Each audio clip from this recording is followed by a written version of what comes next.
I don't know where to start with this video. Jesus wept. So I've been monitoring the news and what's been going on and all the sort of YouTube video releases around what people are predicting is going to happen with this November budget.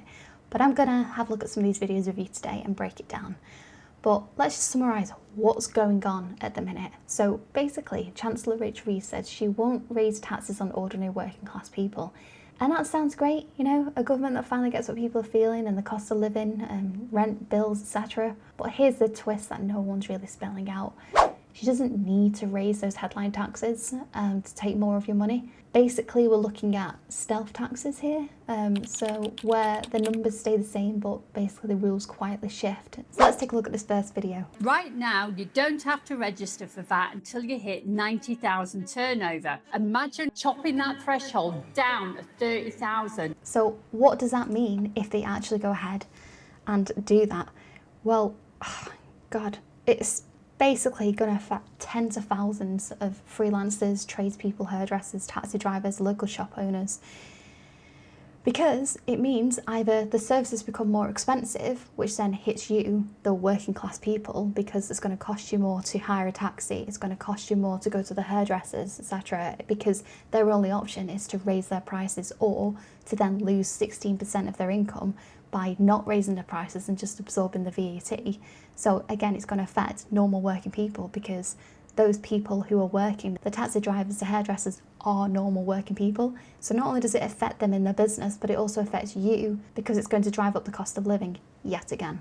Now, the other thing to note with this, if that VAT threshold comes down, then it's going to be more admin work for the individuals because, again, you've got to keep copies of all VAT receipts, all sales invoices, etc. They've got to be kept for 6-7 years for HMRC purposes.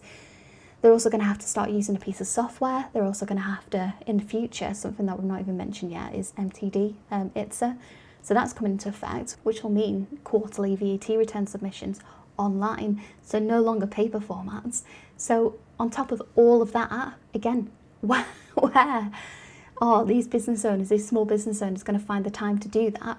And do they have the budget to stretch for a bookkeeper or an accountant? Being tested on paper inside the Treasury. One version being explored, reported in The Guardian, would stop buyers from paying stamp duty up front and instead charge sellers when they sell a home worth over about £500,000. The thing is, I don't know if you've looked around lately, but even a normal home in terms of size, you know, a 3-bedroom terrace house, in places like Manchester, you're looking at 500k for that now. So what are the potential consequences of this? Well, basically, we might see that sellers are going to bake the stamp duty into the asking price, which would mean that property prices could rise to offset that cost, and that could cancel out the benefit for buyers over time.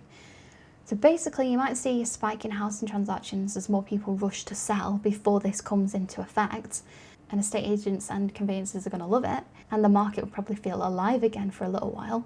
But in the longer term, it's just going to be shifting the tax burden, not reduce it. Now, the Onward think tank model thinks that if you've already paid stamp duty when you've bought your house, then you would not be asked to pay this tax in addition. So it would only be for people who bought their property after that point. So let's have a look at this next video. For the first time ever, the Treasury is proposing to add 8% national insurance to rental income. Now, this one's going to be a bit controversial because I think it's easy to paint landlords as the villains of the housing crisis, but here is the reality, right? Private landlords play a massive role in keeping Britain's housing system functioning. And they provide homes for roughly 1 in 5 households in the UK. And that fills the gap that's been left by decades of undersupplying social housing. And who's to blame for that? As well as unaffordable mortgages. So when people move for work, study or life changes, it's basically the private rented sector that gives them that flexibility. Now, if Rachel Reeves does decide to hit rental income with national insurance, so yet another cost to landlords, treating it like wages rather than investment income, that could fundamentally change the equation. So for many small landlords that I know, you know, the ones with 1 or 2 properties, often that's their pension plan, they've worked really hard to get those properties. That move could make letting property barely profitable, and some would sell up, or they might switch to things like short-term Airbnb, for example, which would then shrink the rental supply even further. And what's going to happen if landlords incur even more costs? They're going to push that onto the tenants. So naturally, rents are going to rise. And think of it this way, if all of the private landlords sell up tomorrow, who's going to buy those properties?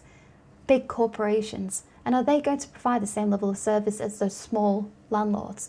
So that fix that you need, that leaky tap, you know, that the damp proofing that you need, for example, the boiler that needs fixing, or is that going to be a shoddy service going forward if those big corporations buy those properties? And another thing to consider is the monopoly.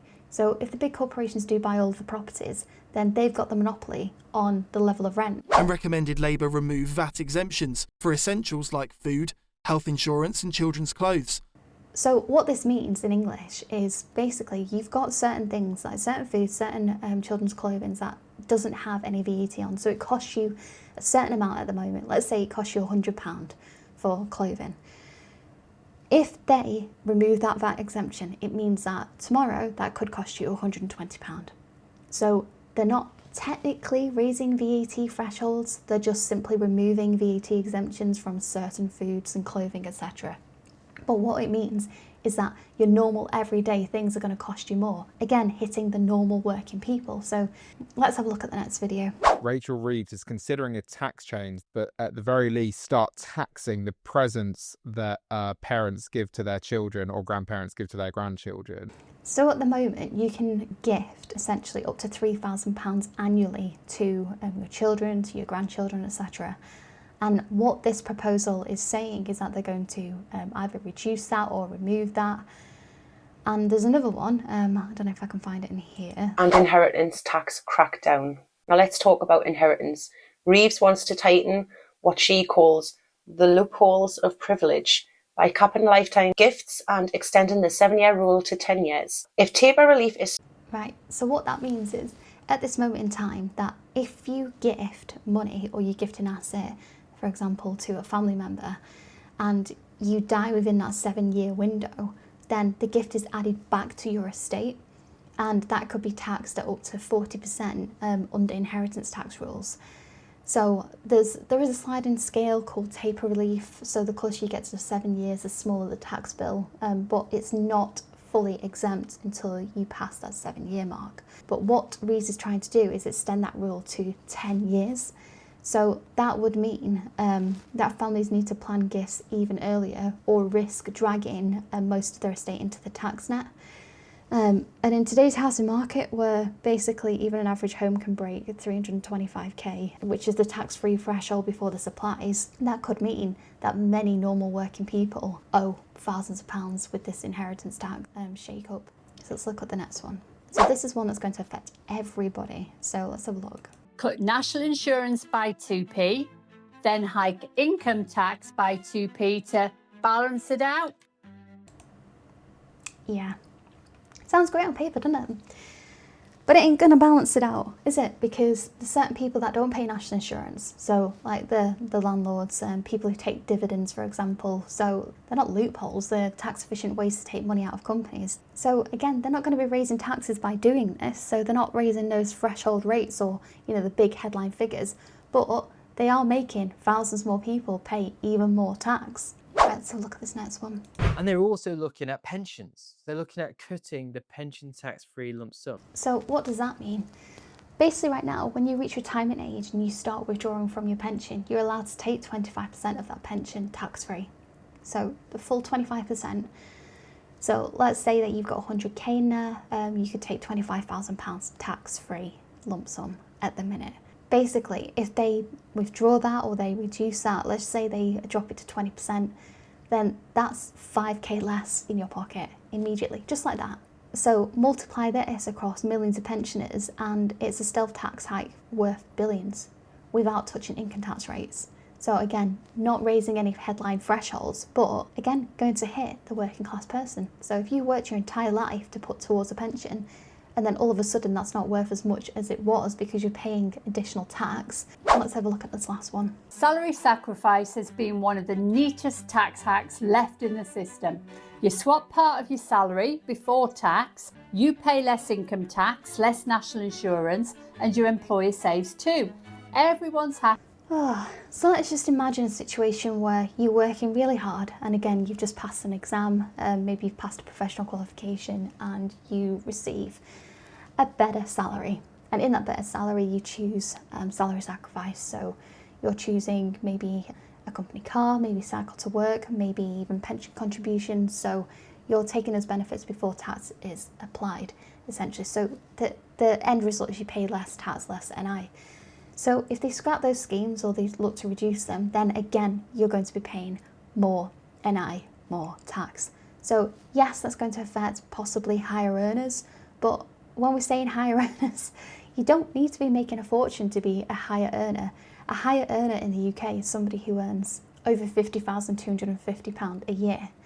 So that's in this tax year. And you know, that covers a lot of individuals working in London, and you don't, again, necessarily have to be that senior to earn that. So you're going to be possibly hit by this. So yeah, again, so not great news across the board. Let me know what you think below in the comment section. And as soon as the budget hits, I'm going to be adding another video and giving you my honest opinion as to those changes, whatever they may be. So yeah, catch you on the next one.